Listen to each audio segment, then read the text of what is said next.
सतगुरु के साजे निवाजे प्यारे साध संगत जी, प्यार और सत्कार से कहना धन निरंकार जी। साध संगत जी, सतगुरु माता जी का लाख लाख शुक्राना करते हैं, जिन्होंने ब्रह्म ज्ञान देकर हमें जीवन जीने का तरीका बताया है। हमें जो मन की शांति है ये ब्रह्म ज्ञान लेकर ही मिल रही है।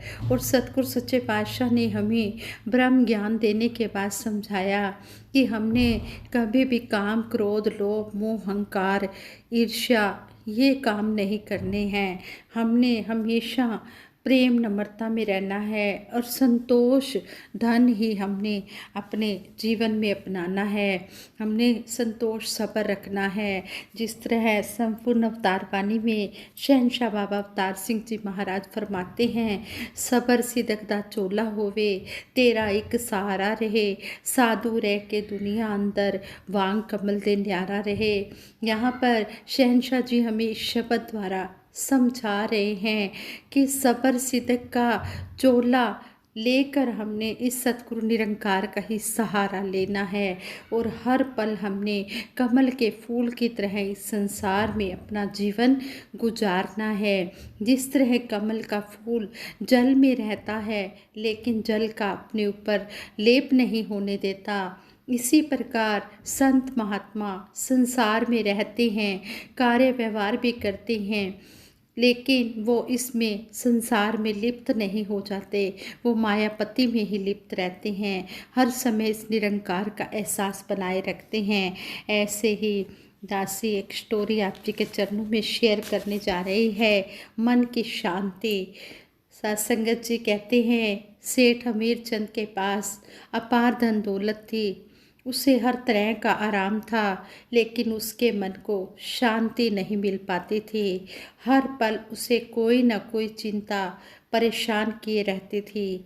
एक दिन वह कहीं जा रहा था तो रास्ते में उसकी नज़र एक आश्रम पर पड़ी। वहाँ उसे किसी संत महात्मा के प्रवचनों की आवाज़ सुनाई दी।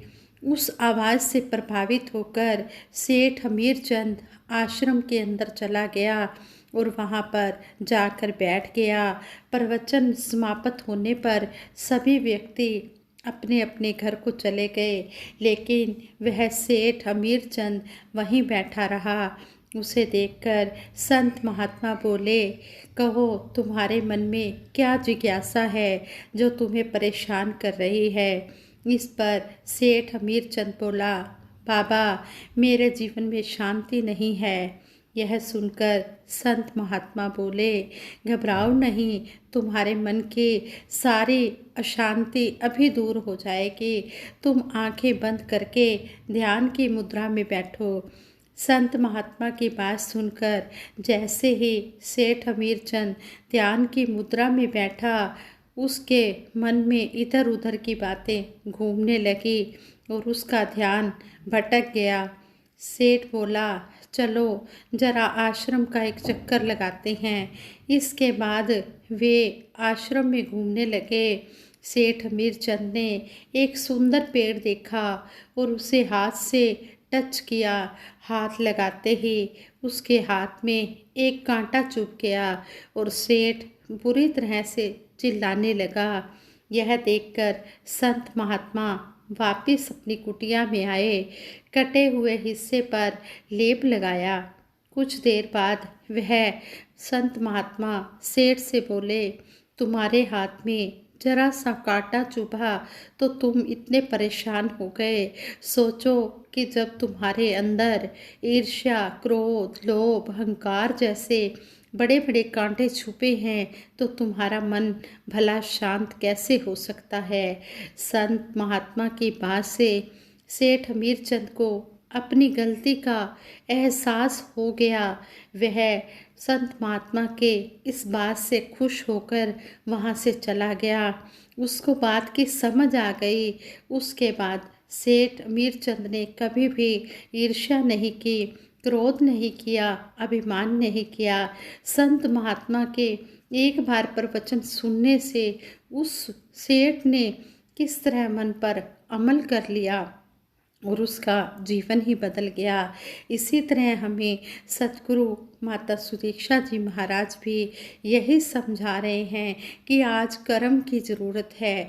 बोलना और सुनना तभी मुबारक है जब इन वचनों को कर्म रूप में ढाल लेते हैं और कहते हैं कि ब्रह्म ज्ञान लेने के बाद जब हर पल हम इसका शुक्राना करते हैं तो शुक्राना तभी होता है जब हमारे मन में संतोष धन होता है, जब हमारे मन में सब्र सिदक होता है।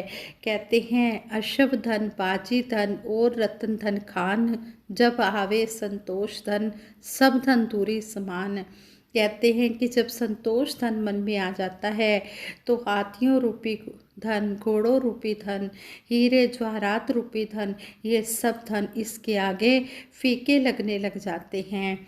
इसलिए सच्चे पातशाह यही समझा रहे हैं कि जिसने इस नाम को, ब्रह्म ज्ञान को पाकर अपने मन को सतगुरु के चरणों में अर्पित कर दिया है कि जो तुध पावे साई पलिकार, तू सदा सलामत है निरंकार। सच्चे पातशाह तू जो भी दे रहा है मुबारक है। मेरे मालिक दीनदयाल तू जिस तरह हमें रख रहा है हम खुश है। तू सदा हमारे साथ है तो हमें किसी भी चीज़ की कोई कमी नहीं है।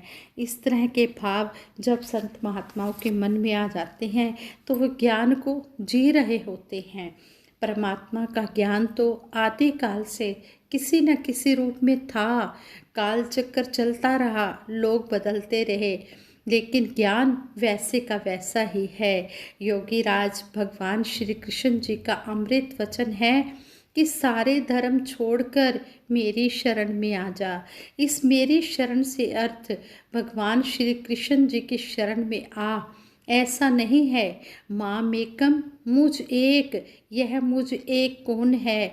यह एक भगवान श्री कृष्ण जी में भी प्रकट हुआ है, अर्जुन में भी प्रकट हुआ है, यही एक बाबा बूटा सिंह जी महाराज में भी हुआ है और आगे सभी जितने भी हमारे समय समय पर गुरु पीर पैगंबर हुए हैं सभी में प्रकट हुआ है।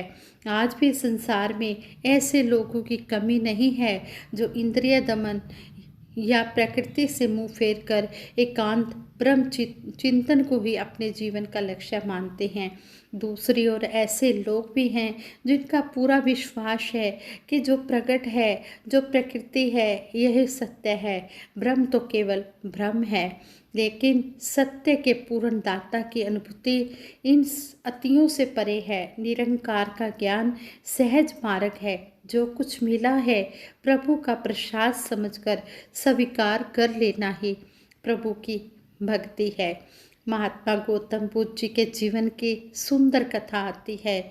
महात्मा बुद्ध ने साम्राज्य छोड़ा, धन वैभव छोड़ा, सब कुछ छोड़ा, एक अति को त्यागा, लेकिन हुआ क्या? दूसरे त्याग की अति पर चले गए।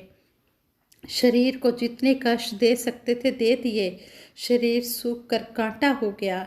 इतने कमज़ोर हो गए कि निरंजना नदी को पार ना कर सके। किनारे खड़े पेड़ की डाल पकड़े रहे, पेड़ की टहनी पकड़े रहे। ख्याल आया कि सब कुछ मेरे पास था, सारा भोग भोग कर भी मुझे कुछ नहीं मिला और मैंने सब कुछ गंवा दिया तो भी मुझे कुछ नहीं मिला। कहते हैं कि अभी भी पेड़ की टहनी पकड़े ही थे कि कुछ ग्रामीण महिलाएं गीत गुनगुनाती हुई निकली, जिसका भाव था सितार के तारों को ढीला मत छोड़ दो कि आवाज़ ना निकले, पर तारों को इतना भी कसना मत कि टूट जाएं।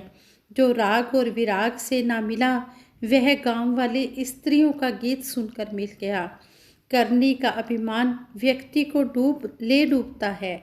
इसलिए सतगुरु सच्चे पातशाह हमेशा हमें अलर्ट करते हैं कि जो कुछ तुम्हें प्राप्त हुआ है वह तुम्हारे कर्म से नहीं, अपितु जिसने तुम्हें कृपा करके स्वीकार किया है, सदा उसी का शुक्राना करो। जब तक एक जिज्ञासु पूर्ण रूप से आत्मसमर्पण नहीं करता तब तक भक्ति की अवस्था को प्राप्त नहीं कर सकता। एक साधक ने शिला पर बैठकर 12 साल तक कठोर तपस्या की। तपस्या पूर्ण हुई, आवाज़ आई, मैं खुश हुआ। बोलो बेटा, तुम्हें तपस्या का फल चाहिए या गुरु कृपा का फल चाहिए? साधक सोच विचार करने लगा। तपस्या मैंने की है तो उसी का फल मुझे दो। साधक की बात सुनकर शीला ने कहा, तूने मेरी छाती पर बैठकर तपस्या की है, पहले मेरा कर्ज चुका दे। सावधान हुए साधक ने अपनी गलती को सुधारते हुए कहा, मुझे गुरु कृपा का ही फल चाहिए। एक देवदूत धरती पर घूमते हुए मस्ती से झूमते हुए बांस के पेड़ों के पास गया। हरे भरे ऊंचे घने पेड़ों को देखकर बोला, कहो बेटा, तुम अपने जीवन से खुश हो? बांस बोला, हाँ, हम पूरी तरह से खुश हैं। प्रभु की कृपा से मानव के लिए हम कितने उपयोगी हैं। खटोला हो या हिंडोला, हम ही काम में आते हैं। कान्हा की बांसुरी में हम ही तो बजते हैं। सब कुछ तो है, परंतु एक कामना है जो पूरी हो जाती है तो धन्य हो जाते हैं। देवदूत ने कहा, बोलो कौन सी कामना है? बांस ने कहा, प्रभु ने ऊंचाई और हरियाली तो प्रदान की है, सेब जैसा फल भी मुझ में लगता तो धन्य हो जाते। देवदूत सब सेब के पेड़ के पास गए और पूछा, कहो बेटा, आप तो अपने जीवन से खुश हो? हाँ, सेब बोला, बड़ी कृपा है, पूरे संसार में मेरी मांग है, मैं सभी का चहेता हूँ, लेकिन फल के साथ गुलाब जैसी गंध भी मिल जाती तो जीवन धन्य हो जाता। अब देवदूत एक बगीचे में गया और एक छोटे से पौधे से पूछा, कहो बेटा, तुम अपने जीवन से खुश हो? मैं पूरी तरह से खुश हूँ। मुझ पर मालिक की बहुत विशेष कृपा है। मर्यादा के घेरे में सुरक्षित हूँ। बाहरी अतिक्रमण से बेफिक्र हूँ। समय से खाद पानी हवा का सेवन करता हूँ। पत्थरों का डर नहीं, क्योंकि ना मुझ में फल है ना फूल है। आंधी पानी से माली मुझे बचाए रखता है, और मुझे क्या चाहिए? बड़ी कृपा है। हम भी सतगुरु माली के संरक्षण में ही तो हैं। चैन की बंसी बज रही है। सब कुछ सतगुरु को सौंप कर सतगुरु माता सुदीक्षा जी महाराज फरमाते हैं, जिस मन में हर पल निरंकार का वास रहता है, उसे हर व्यक्ति में निरंकार का रूप नजर आता है। ऐसे गुरसिख के कर्म और बोल दोनों भक्ति की महक से भरे हुए होते हैं। ऐसा मानव एक चलता फिरता मंदिर बन जाता है, एक पूजा स्थल बन जाता है। सतगुरु माता जी सिखाने वाले होते हुए भी हमेशा सीखते रहने की बात कर रहे हैं। हमें इनके गूढ़ वचनों को आत्मसात करना होगा। सतगुरु कर्म करके, खुद कर्म करके हमें कर्म करने के लिए कह रहे हैं।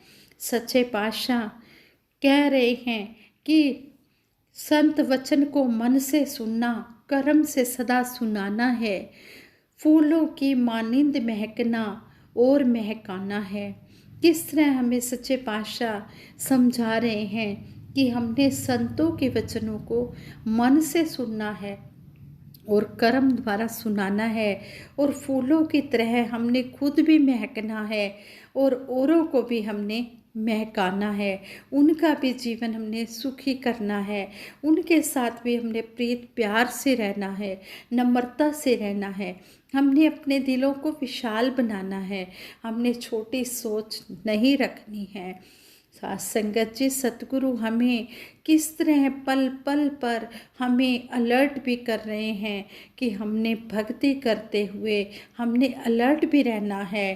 कब हमने सतवचन कहना है और कब हमने सतवचन नहीं कहना, इस बात पर भी हमने विशेष ध्यान देना है।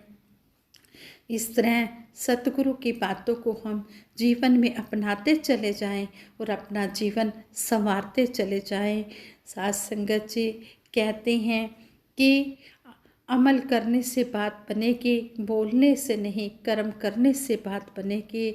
आओ दातार के चरणों में यही अरदास करते हैं, हे मेरे मालिक दीन दयाल सच्चे पातशाह, जिस तरह का आप जी हमारा जीवन बनाना चाहते हो, हमारा जीवन उसी तरह का ही बना दो। आप तो करण करावन हार हो, करण करावन हार तू सब कुछ तेरे पास, अंग संग तेनू वेख के अवतार करे अरदास। तू शाहां दा शहनशाह, मैं दासां दा दास। आज संगत जी ये विचार करते हुए दासी से बहुत सी गलतियां हुई होंगी, उन गलतियों के लिए आप जी क्षमा कर देना और आगे के लिए दासी को सुमत बख्शना, सद्बुद्धि देना, सद्विचार देना, सद्मार्ग देना। और सभी के लिए आज सतगुरु माता जी के चरणों में यही अरदास करती है, सच्चे पातशाह सभी को तन मन धन के सुख देते हुए सेवा सिमरन सत्संग के साथ जोड़ के रखना। जो भी आप जी का आदेश उपदेश आए उसे हम हूँ बहू मानते चले जाएं। सबके भले की खातिर दासी सिमरन करवाएगी।